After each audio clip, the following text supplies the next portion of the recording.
ചെറുതിൽ കേട്ട് കേൾക്കാൻ പറ്റില്ല. കേട്ട് കിടക്കട്ടെ പോ മനുഷ്യനെ. അതുകൊണ്ട് നിങ്ങളെ ഇഷ്ടമില്ലാത്തത് അമ്മയ്ക്ക്. അമ്മ അവിടെ അവിടെ പശുവിന്റെ വായി നാക്ക് കിടക്കിയല്ല. പശുവിന്റെ കാര്യമൊക്കെ നോക്കിക്കൊണ്ടിരിക്കുവായിരുന്നു. പിന്നെ ഇങ്ങനെ ചുമ്മാതേരം കിടക്കണം. അതിന്റെ വായിൽ നാക്ക് കിടക്കണതാ. എന്റെ വായിലാ നാക്ക് അടക്കിയാലാത്തത്. എന്നാ ഞാനല്ല എപ്പോഴും ചവച്ചോണ്ടിരിക്കുന്നത്. പുറകെ നടക്കണോ? കൊറേ വർത്താനം പറഞ്ഞത് നടക്കണത്. എനിക്കറിയത്തില്ല. നിങ്ങളുടെ ഒന്നും കാര്യം. അല്ല ഏലിക്കുട്ടി പറഞ്ഞ ആശുപത്രി ജോലിയാന്നൊക്കെ പറഞ്ഞു. അത് ചേച്ചിയുടെ കാര്യമാണ്. ചേച്ചിനെ അറിയാം. അല്ലല്ല ചേച്ചിനെ അറിഞ്ഞില്ല.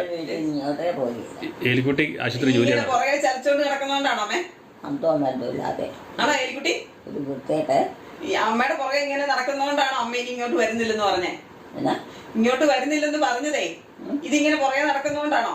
ഇവിടെ അല്ല, ഒരു സമയത്ത് സൗകര്യമില്ല. അന്ന് അമ്മയുടെ വീട്ടിൽ കൊണ്ട് ആക്കിയേക്കട്ടെ. എൽസിമോട് അടുത്ത് കൊണ്ട് ആക്കട്ടെ. എൽസിമോട് അടുത്ത് കൊണ്ട്